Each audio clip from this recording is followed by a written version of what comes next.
Hi, I'm Loris Alexander. This is Bridge City News, and here are some of the top stories we've been following.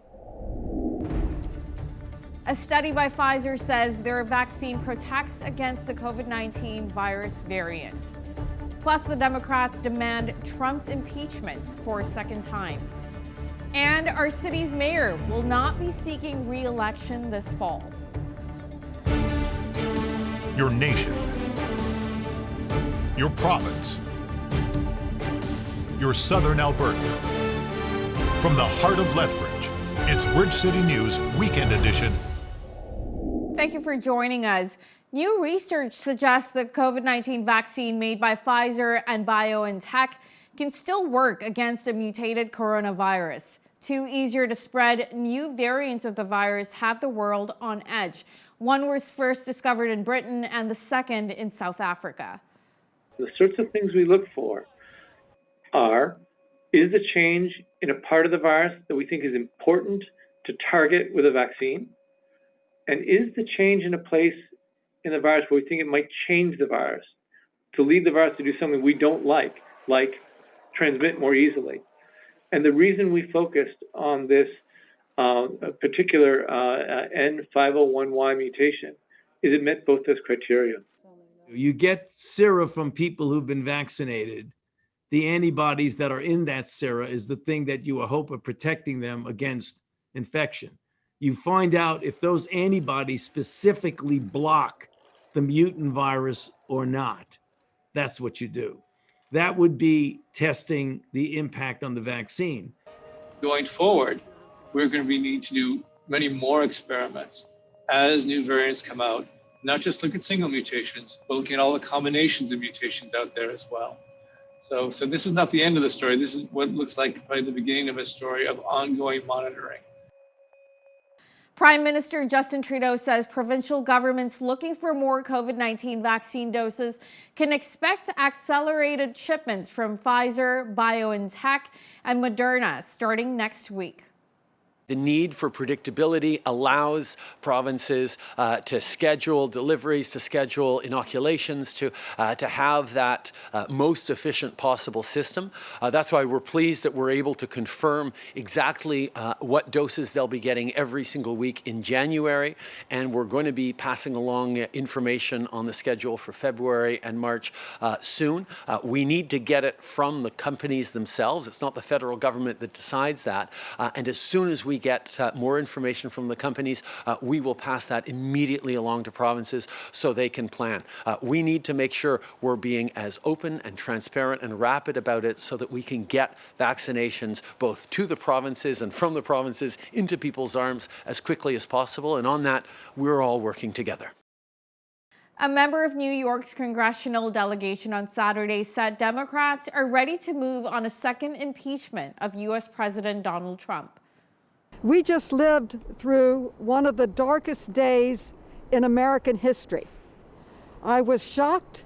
I never believed that the Capitol would be stormed by domestic terrorists and that they would be successful in entering and disrupting the work of Congress. I am still in shock over what happened. But what is even more shocking is that the President of the United States instigated, led, abetted, was part of this insurrection and disruption of our democracy and our sacred example, our capital of our democracy. He is incapable of leading. He cannot be trusted. He should resign immediately. The mayor of Lethbridge will not be seeking re-election this fall. Mayor Chris Spearman made the announcement at City Hall on Thursday, saying he has been contemplating this move for the last half a year. I've always been, I think, someone who's been progressive, and I think sometimes you have to reassess everything and decide coming up, now's the time to do things differently. And that's the decision I've made, that in 10 months, I'm going to do things differently. Spearman was Lethbridge's 25th mayor, elected in 2013, and went on to win again in 2017. I'm a few years beyond when most people retire. I don't expect to live forever. I want to spend time with my family, and I don't know how many years I have left, and I just want to make sure that while I have good health, I'm able to travel. I want to make the best of those years and enjoy some of my other interests. I think by the end of this term, I'll have provided 26 years of public service in the city of Lethbridge, and 8 years on council, 18 years on the school board. When asked about his disappointments, Spearman talks about not having all the pillars in place to combat the drug crisis in Lethbridge. Not being able to help with housing significantly. We do have a housing strategy, but getting support for it and making sure we don't have the tangible results. We've got 200 people minimum that are homeless in our city. The PAC team from the police reports, been reporting on a quarterly basis to say, here we're in contact with these people, here's all the significant issues that they're creating in the city, and we can't provide them with regular support. The homeless shelter in Lethbridge is over capacity. There are reports now that some have begun sleeping next door at the Lethbridge soup kitchen. I slipped on the ice and I broke my leg, so I've unfortunately had to sleep inside. Before that, I was actually out on the streets. Carla says she feels much safer on the streets than she does at the shelter. When you walk in there, the staff doesn't respect you enough to treat you with respect. You're treated as a lower than, and you're reminded of that constantly. Carla isn't the only one who feels this way. Shane is one of few people who's been sleeping at the Lethbridge soup kitchen for the past 3 weeks because the shelter is at full capacity. I used to work here 20 years ago when it was run by the Native Friendship Society, and they didn't have a lot of structure, but they respected people more than they do here now. The way I feel now when I came into it being Alpha House was that it was we're bottom feeders and they can boss us around. So it makes us feel like we're less than human, right? They treat us like dogs in a cage. But then there's others that are good, and they do go above and beyond, and they do help you out a little bit more. So that's kind too. Like, they've carried my stuff down for me, seeing how much trouble I have. Shane speaks of another issue. Come dawn, they are asked to leave the premises, but they have nowhere to go. Any shelter and resource center, they're getting a lot of flack from the merchants around here right now at this place and that place because everybody's hanging around, right? But where are we supposed to go? You know, we live here. If people aren't living here, they shouldn't be able to hang around here. But we should be, because, we don't have to be wandering the streets aimlessly lost because we have nowhere to go carrying. Some people carry up to 50, 60 pounds. Some people are riding bikes with trailers on them loaded with stuff, and it's not them that wants us off the property, it's the merchants don't want to see that. It is no secret that families have had to get creative with their time at home during the COVID-19 pandemic. Many Canadians have reacquainted themselves with an old friend, the board game. As Micah Quinn explains, 2 of the top games of 2020 were highlighted by games company Goliath. Perhaps you've played the game Rummikub with family or friends before. The game has sold over 500 million copies to date. Rummikub is actually the very first game that Goliath came out with 41 years ago. So Rummikub is our origin story.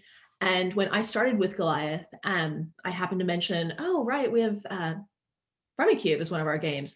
And almost universally, what people respond to when they know that Goliath has Rummikub is, oh my gosh, I always played that growing up with my grandparents. Rummikub is easy to learn, but packed in with strategy aspects.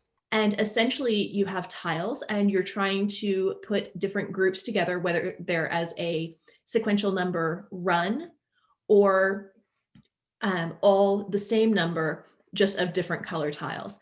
And it gets definitely heated, definitely competitive. And as you play more and more, you start to notice the nuances of how you can win. Sequence was another one of the top board games of 2020 and has sold millions of copies worldwide. You are essentially just trying to make 5 in a row on the game board. So you either want to go horizontally or vertically or diagonally.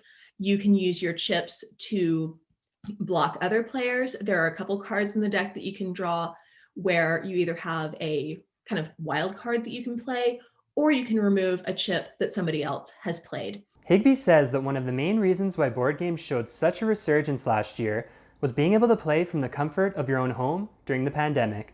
We've all seen it. We all saw it in 2020, that sometimes just returning to something that you already knew rather than trying to learn something brand new was just nice. You went back to those memories of playing Rummikub with your grandparents or playing Sequence with your cousins. For Bridge City News, I'm Micah Quinn.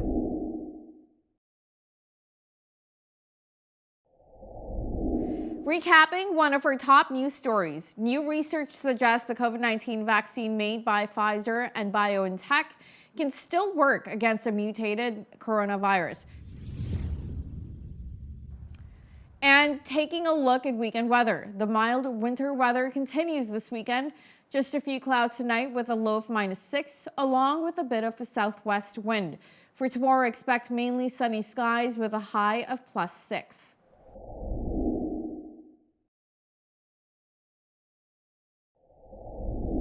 After the break, Hal Roberts speaks with the president of MAD Lethbridge area on ways to curb impaired driving.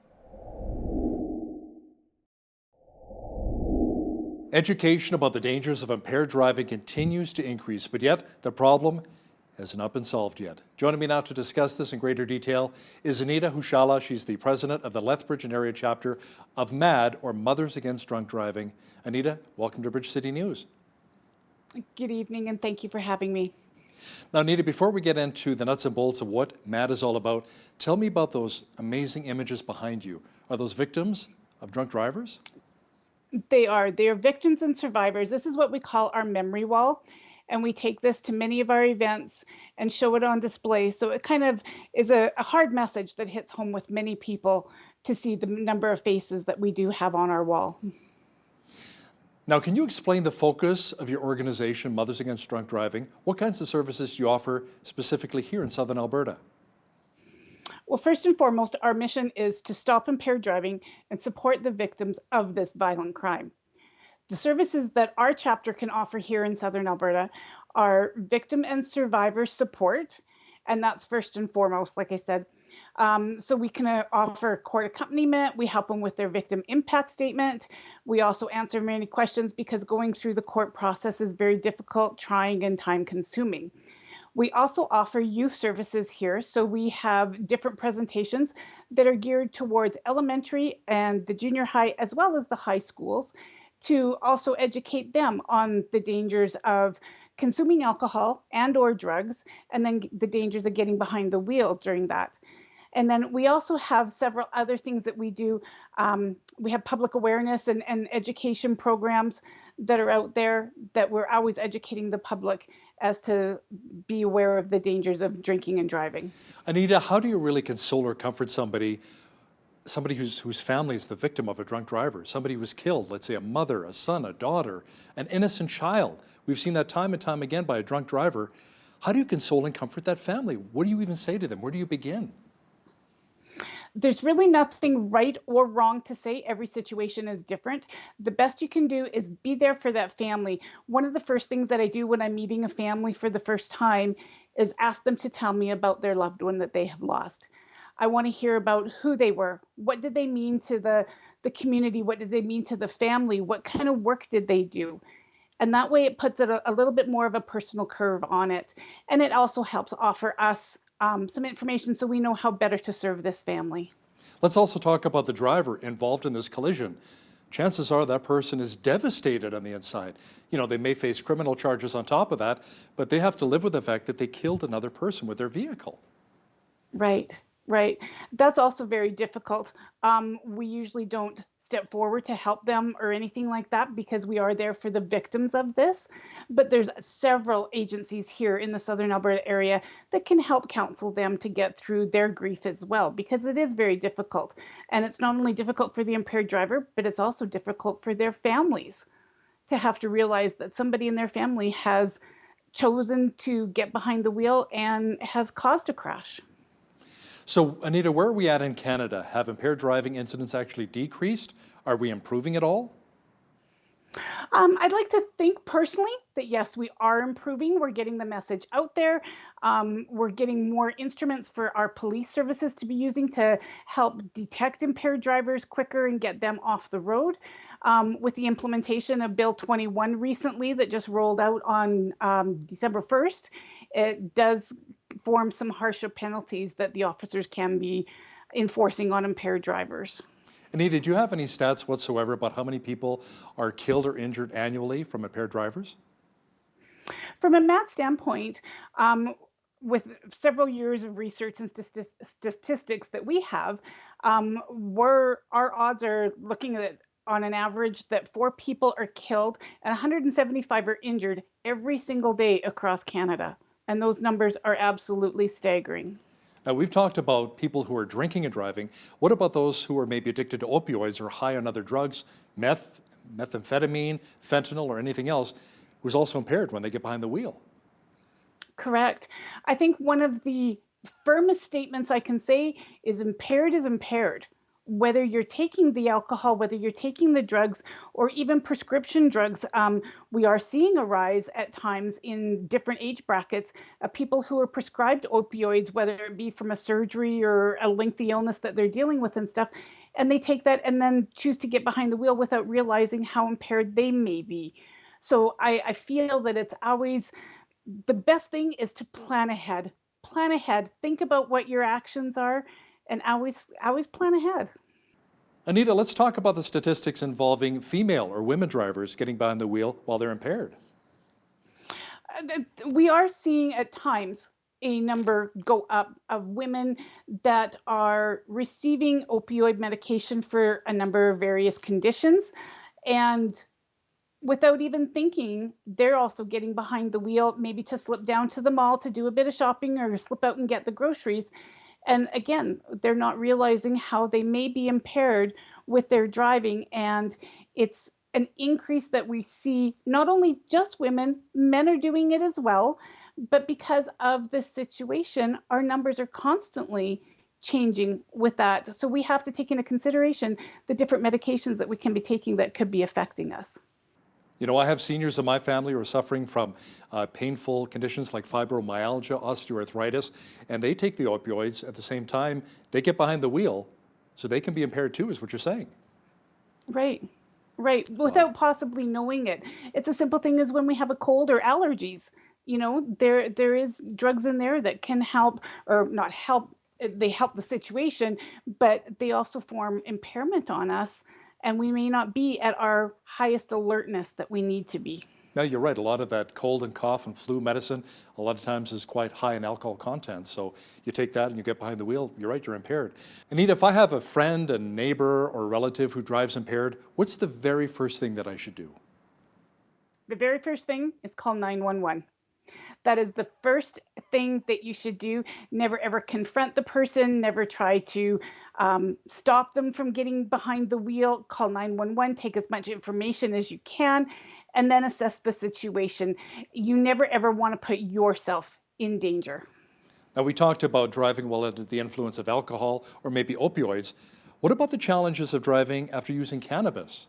Do you think Canadians are aware of the dangers of this?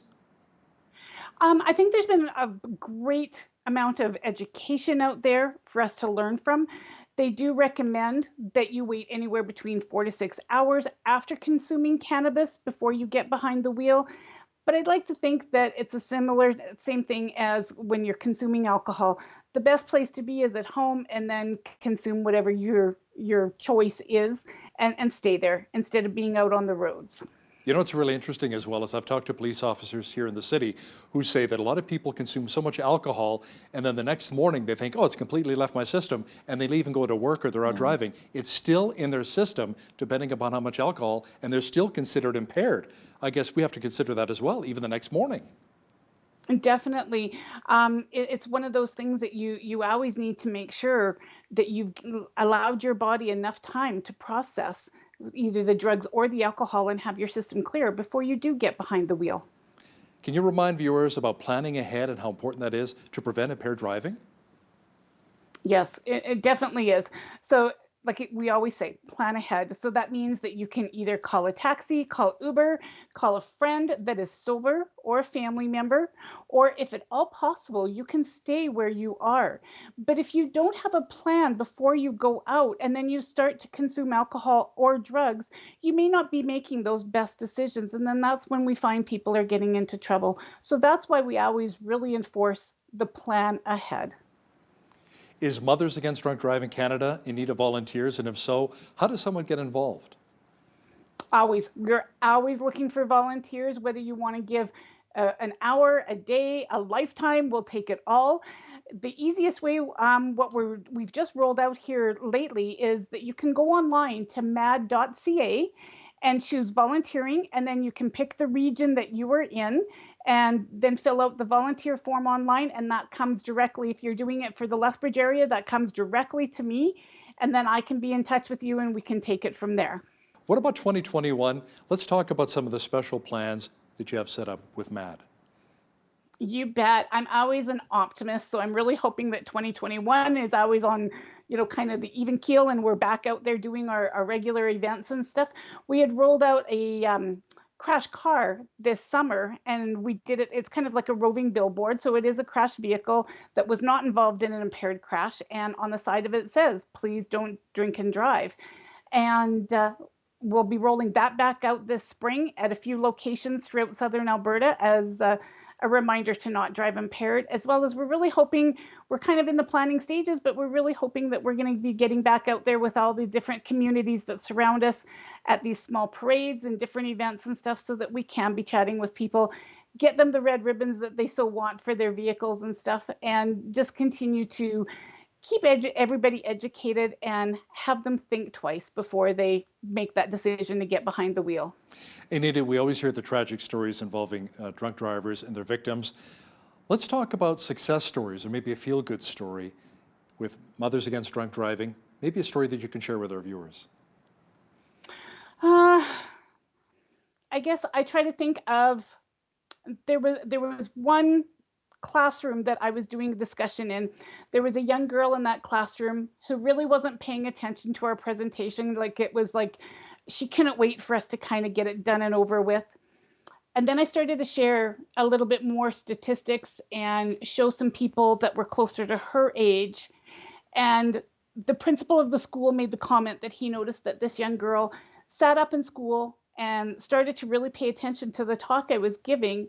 And when I was done, she came over and thanked me for sharing.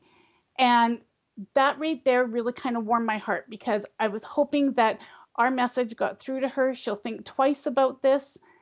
And right there, we may have just saved a life without knowing it. That's beautiful. You never know whose heart you're really going to touch. Isn't that right, Anita?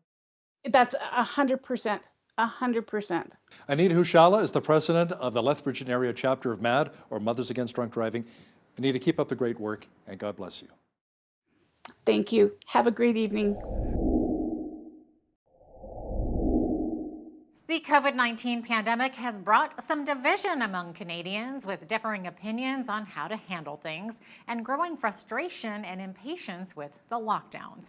Today's guest is a political scientist and a senior fellow at the Frontier Centre for Public Policy. He joins us from Calgary via Skype. Dr. Marco Navarro-Gini is the co-author of COVID-19, The Politics of a Pandemic, Moral Panic. It's available on Amazon. Dr. Navarro-Gini, thank you so much for joining me today. It's a pleasure to be here. Thank you for having me. Now, that's an interesting title for a book. Most people call this a medical pandemic, but you're calling it a pandemic of moral panic. Can you please shed some light on this? Yes, the title has something to do essentially with what the book is about. In the book, we examine the reaction or the reactions to the COVID-19 crisis using the lens of this idea of moral panic. The idea of moral panic was published in a book in the 1970s, and it was an examination of people's reactions to drastic events. In the book is about riots. So moral panic occurs when a person, a group, or an event arises that poses a certain threat to society, to the existence of society, real or perceived, into the values of that society. So, to my co-author and I, this is what seems to be going on here. That there is an enormous amount of panic, and we document and track the development of the arrival of the virus and how it has, for example, excuse me, first fueled. The panic is first fueled by the statisticians' models. We seem to have gone to statisticians to look at what could this virus do, and we seem to have honed in on the worst case scenarios in these models. There were many different models, but we chose the worst case scenarios, and then the medical bureaucrats chose to use these alarmist models to inform the decision makers and the policymakers, which is what has resulted in these lockdowns. So, and the worst part of it, of course, is that we chose the worst models, and we chose the models made by a guy who had absolutely terrible reputation, who had made many models for very many different things, and never had anything right. And that frames the problem in many respects. So who is this person that framed this model then? His name is Neil Ferguson. And Ferguson had a terrible reputation in the scientific community because in many of his earlier models, he was off by orders of magnitude, and they were always extremely alarmist. He eventually got booted out of the council that advised the British Prime Minister for sexual transgressions, but not because his science was terrible. Interesting. Okay, so you say the spread of viruses like COVID-19 is actually not a new thing either. But what is new is our current way of responding to it. So what's the underlying cause of our different response this time? And is it possibly that model that you were talking about just now, or is it something else? Yes, that is a component of it. Look, since the so-called Spanish flu at the beginning of the 20th century, this is the fifth world pandemic. Right? And in all the other pandemics, some of them have been really bad. Of course, the Spanish flu was absolutely terrible. We have never, ever resorted to locking down entire populations. This is a total experiment. In the past, and going hundreds of years before, when there were pandemics, we had the tendency to isolate people who were sick. And here, we think, or we argue, that induced by this moral panic, that the models were telling us that there were going to be tens of millions of people dead, that we decided to go and hide, as if one could hide from viruses. I mean, clearly we have demonstrated that it is nearly impossible to hide from a virus. And so what is different here is A, the panic that we have induced ourselves into, and B, the power that technocrats and bureaucrats have amassed for themselves and have been able to essentially push a single idea or a single panicky model in direct contrast and competition to all the other models and all the other information that we had that was way less alarmist. So do you think politicians and media organizations are they using fear and panic as a way of wielding more control over the public? Like, is it intentional, or do they genuinely believe that there's a massive health risk to the public and that they're doing the right thing? The author of the book, Moral Panic, the original Moral Panic book, Stanley Cohen, dealt with this issue. And he found that just because a lot of people are making similar decisions doesn't really mean that there is a conspiracy. And we've had to deal with this in many ways. We think that there is an aspect of human nature here that pushes people to a certain kind of decision when they have induced themselves into a certain kind of fear and panic. And we see it, for example, in relation to some of the decisions that have been made by the medical officials. It's not that they have been conspiring against the public. It's just that they have been flip-flopping on decisions left, right, and center, precisely because, well, they haven't been able to figure it out that there is a way of doing things. And so, in addition to that, of course, they have overstepped their boundaries in ways that no one could have imagined. And so there is a tendency among these people, to be bedazzled to some extent by all the attention, but they're real people, and real people always want to take advantage of situations to amass more power, to advance their careers, to move forward, if you will. And so that's what we see, that these medical professionals and medical bureaucrats have essentially seized opportunities to continue to advance their own causes, and in some respects become hyper conservative in some of their decisions because they are seized by fear. And then there is something else that's concerning to many as well, and it's how some social media giants are censoring free speech. So if any medical experts voice a dissenting opinion from the current politically correct narrative, they're shut down because they're considered to be spreading misinformation. So why is this happening? Why are we letting this happen? There is a real paradox here. Media are amplifiers of the moral entrepreneurial message. These people who have seized the opportunities to essentially send us into a panic, and so the media has taken that and amplified it. But again, there is a kind of division in a culture, and the media is a reflection of that. At the same time that we have, for example, media suppressing information because they don't want the public to panic, we are making people panic because they're suppressing information. We no longer live in a world where information can be totally controlled. And so the social media channels, for example, are home to many people who have different areas of expertise, who can put things to a lie very quickly, even when the public officials come with opinions that are, well, plainly wrong in many respects. And so there are attempts at trying to, and this is part of our culture, the culture of canceling, the culture of only having one opinion prevail, is what is driving these social media giants to try to be, in a sense, politically correct. In a sense, perhaps they do think that they're doing a service to the public by only moving official opinions. But we know that the official opinions have been just as wrong in many respects, if not worse than any others. Of course, then we always get into the other aspect. We talked about bureaucrats seizing opportunity to seize power and become more powerful. We have seen, for example, a prime minister in Ottawa who has taken almost every opportunity to circumvent responsibility, to try to push Parliament aside to make decisions.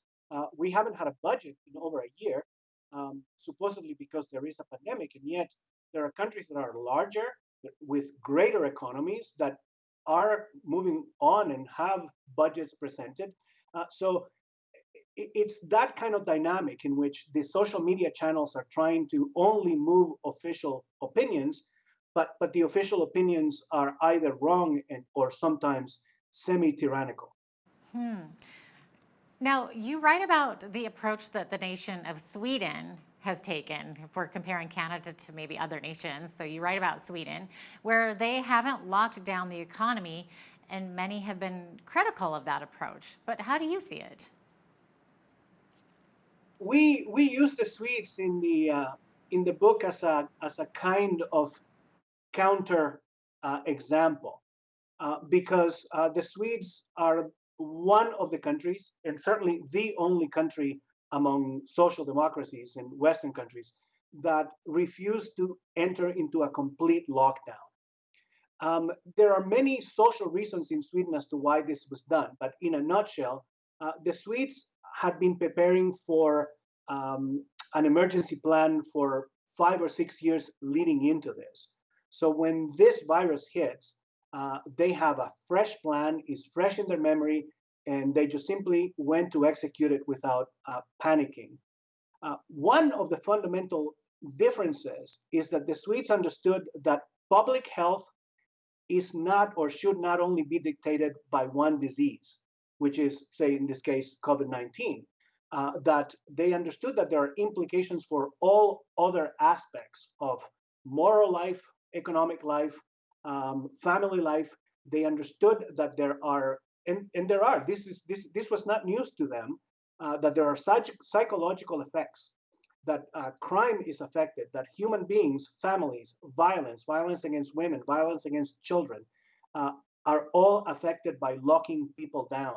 And so the Swedes opted for a more measured plan, which was to isolate and try to protect the people who were most at risk and let the rest of the population move about more or less without any interferences. They closed down universities, they closed down high schools, but the elementary schools continued to run. They did not close restaurants, they did not close businesses, but there were some restrictions of social distancing and whatnot. So it's not that they did nothing, but they chose a more open way to deal with the problem without sending themselves into a panic. Mm-hmm. And what were the effects of what Sweden has done? How have they been doing in terms of? Sweden has been vilified for it because in some respects they have had a higher death toll than some of their next door neighbors, but they have done much better than places like France, Spain, Belgium, and other European countries. So really, they lie at the average. But because Sweden's policies put all the other policies of lockdown on the microscope, essentially, people have been attacking the Swedes almost gratuitously. What the Swedish case really shows is that we didn't have to lock down, that lockdown was a choice, and it was a choice that our politicians made, and therefore, they need to be accountable and they need to be responsible for these choices, for all the businesses that have been ruined, for all the extra death that have been caused. That's what they're trying to avoid by attacking Sweden almost relentlessly. Right. Any thoughts on where this is ultimately headed for Canada, for the world? One of the interesting things that comes out of looking at Sweden is that the Swedes had taken the time to think this through pretty much all the way to the end. And one of the things that they understood from the beginning is that it is impossible to contain a virus. Viruses have been around for tens of thousands of years, and they're job, so it's nearly impossible. It is impossible to stop them. And so the Swedes understood that if you lock down, you're going to cause an enormous amount of harm, you're going to open up, and then the virus will then again flourish, and then you're going to have to lock down again, and then lock down again. And they saw that this could lead to an effect of essentially an endless, potentially, numbers of lockdowns, which would cause even more harm to businesses, to individuals, and all those cycles of consequences that we talked about. So we should, by the way, be consciously aware that the vaccine is not a magic wand. The people who are sick are already sick. It's not a cure. And since we are not going to vaccinate the entire population all at once, the virus will continue to move. People have understood that the virus is not as lethal as they had painted it out to be, which has been a disservice made by the politicians as well, because people are not afraid anymore. You don't see the fear in people's eyes that you used to see back in March. People are trying to follow the rules, but are less fearful. They're moving around. It will take some time before this whole thing levels off. Dr. Marco Navarro-Gini, thank you so much for your thoughts. Very interesting insight there. Thanks for your time today. Thank you for having me. It's been a pleasure. The COVID pandemic has impacted everyone, but imagine how much worse this would all feel if you were in a strange country, not knowing the language and cut off from family and friends back home. There are close to 341,000 newcomers to Canada, and a number of them are right here in Lethbridge. Joining me to speak about how they are getting the help that they need during this pandemic is Jackie French, the Executive Director of Southern Alberta Ethnic Association. Jackie, thank you so much for joining me today. No problem. Thank you for having me. Now, first off, let's talk a little bit about what the Southern Alberta Ethnic Association does and why it exists. Well, we've been here, well, not in this location, but we've been in existence for just over 40 years. And basically, we are a multicultural hub. So we allow different cultural groups to come in and showcase their culture through events and presentations. So it allows different cultural groups to celebrate their holidays and festivals and their culture while welcoming the community and having them participate and learn about the different cultures that we have within our groups. So with all these newcomers here to Canada, and of course a number of them are here in Lethbridge, how many different languages and cultural backgrounds are represented in your membership, Jackie? So we have about 25 different groups that are members here at the Multicultural Center, and of which many different languages. So one group, for example, might have 5 or 6 different languages within that group. So it's tough to say how many languages exactly, but for our membership, we have about 25 different groups. And how many different translators do you have? Well, translators, we get from Lethbridge Family Services. So if somebody is in need of a translator, we will hire a translator through Lethbridge Family Services and get them to assist us with either translating a document or translating for us. We do have some members and staff members on site that speak different languages as well. So if we can utilize them, we do. And if not, then we reach out to hire a translator. Okay, and speaking of languages, a lot of your members struggle with that language barrier, and that sort of isolates them from the community. So how have they been handling this crisis? How are they feeling about it all? Yeah, I mean, COVID is very difficult for everybody, but it's especially difficult if you're from a different country and you know, this is all new to you and you don't know a lot of people, you don't have a lot of family around. So that makes it even more difficult. And you could be living with a stranger, you know, different circumstances. So that's why we're trying to offer this program to help with that. Now, Jackie, your organization has a COVID-19 assistance relief program, and this is brand new. So what's the main objective of this new program? I mean, the main objective of this program is to assist our members and to assist newcomers. So COVID can be difficult to understand when you have a language barrier or if you're alone. So basically the program is set up to help people that are struggling with anything to do with COVID. So it could be if they're in isolation, they may need somebody to go get groceries for them, or they may not know how to set up a COVID test. So we're receiving a lot of calls about that, is they need assistance to help set up for COVID tests, or they may need help filling out EI forms, or for CRB application, or any kind of government documents that they may struggle with reading the English language. So, or I mean, sometimes it's hard enough even for us to understand those documents or how to fill out those forms. And so imagine having a bit of a language barrier. So we're assisting with any kind of that, you know, any kind of assistance with that. They may also need help with supplies. So they might need sanitizer, or they might need masks, or they might need to know, how do I care for my husband that has COVID? So we assist with that. We also assist with job search. So they may have lost their job due to COVID. So they may be struggling, well, where do I find a job? So we try to help with that. Really anything, or translation of documents, or they may need us to set up doctor's appointments for them, or maybe they're struggling with depression or isolation. So then we can set up appointments for counseling for them. Really anything to do with COVID, we try to help with that. And are these volunteers then that you have set up to help your membership, or are they your employees?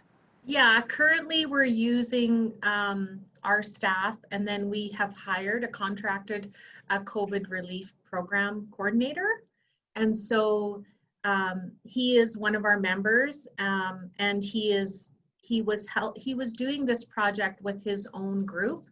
And now I said, you know, what a great idea. Let's expand this to our whole membership.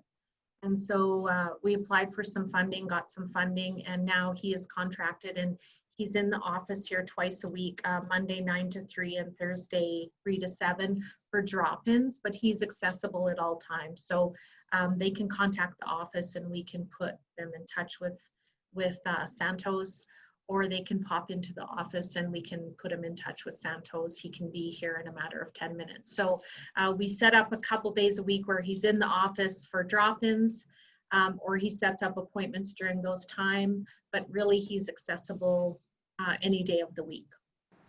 I'm sure he's quite busy these days. Yeah, he is quite busy with this, actually. So we're finding that a lot of the members are utilizing it and needing some help. So I'm glad, you know, I'm glad that we're doing it, but we want to just make sure we're reaching everybody with our membership and newcomers. So letting them know that we're here if they need any assistance. And what are the biggest resources your members are struggling to access? Most of them, like I said, are supplies. So if they are in isolation and they need groceries or they need masks or sanitizer, we can take that to them. We can go get groceries for them. They just e-transfer us the money or give us the money when we get there, but we can make sure that we get the supplies to them if they're in need. A lot of them have been reaching out to fill out, you know, EI, permanent resident card renewal. We've had some of that. We've had, you know, we need help filling out the CRB, setting up appointments for COVID testing. They're not sure where to go. Reading government documents, they might need a translator. And then we also are we're in touch with the public health on a weekly basis. And so we're trying to update and send out that information to them, or if there's a real language barrier, we might call and have that information translated to them. You'd mentioned they're able to access counseling as well. So what types of counseling are they being offered? You know, mostly it's isolation and depression issues, right? I think there's a lot of the community in the world really struggling with depression right now because of COVID. And so if we have had some people reach out to us for that reason, and so then we would refer and set up appointments for that counseling services. And Jackie, what have you been hearing back from the membership about this program? The feedback that our coordinator has been getting is just people are really grateful for the help. Because of the lack of understanding and the struggles, people are just really glad that we're here and that we can give them some kind of assistance. So we even had somebody reach out to us, which is probably the best story I can tell you. I think he reached out to us because he needed some groceries. And then when our coordinator went there, he was in extreme pain, and he was a 73-year-old man. And didn't have any family here. And so our coordinator actually took him to emergency and then got a volunteer to go there and sit with him. And then, you know, until he could get through emergency and then return home. And also that person was struggling a lot with finances, because living on an old age pension is very low income. And so he had some health problems, and so our coordinator was also able to help him and get him set up with AISH. And so that's probably currently our biggest helpful success story. But I mean, there's several people just reaching out that we're helping, and they're just happy that they're getting some assistance. It sounds like a really great program, Jackie, and maybe talk a little bit about some of the other projects the Southern Alberta Ethnic Association is working on.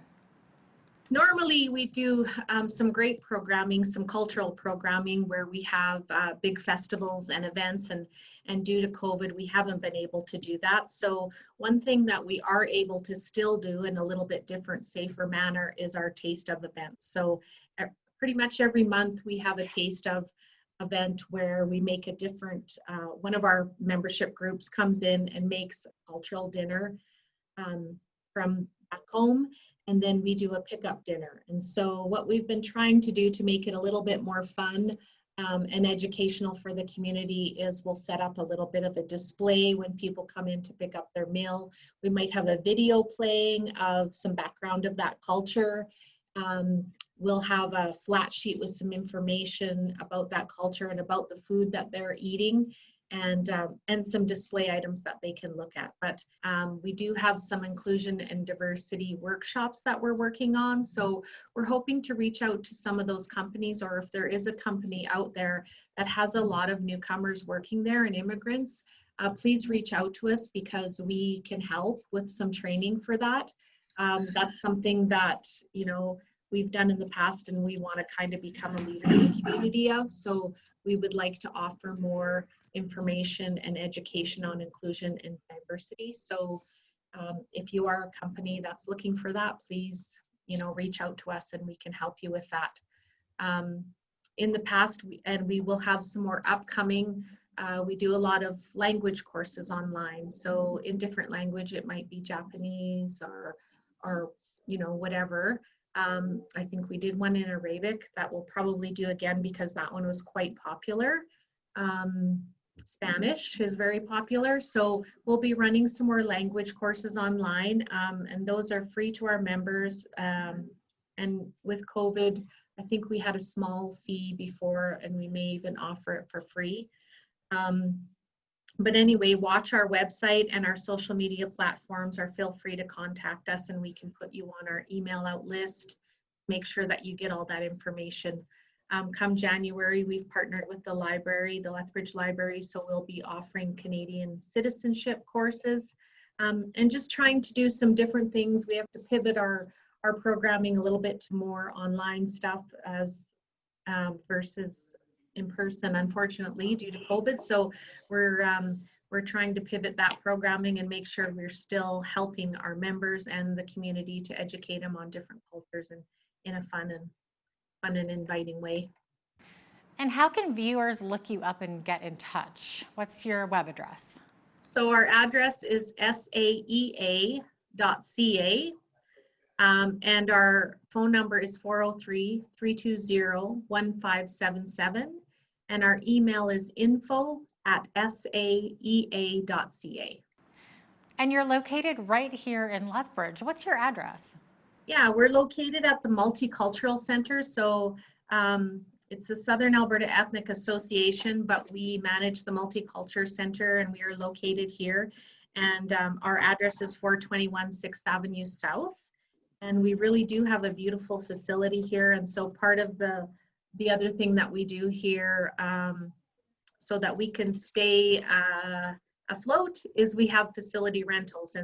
And because of COVID, of course, we're just doing small things right now, but we have a beautiful facility here with a couple great ballrooms and a couple great meeting rooms. So come down and visit or look us up if you're having a small wedding or a small meeting. Jackie French, Executive Director of the Southern Alberta Ethnic Association. Thank you so much for joining me today. No problem. Thank you for having me. I'm Jeanette Roche on behalf of all of us here at Bridge City News. Thanks for watching.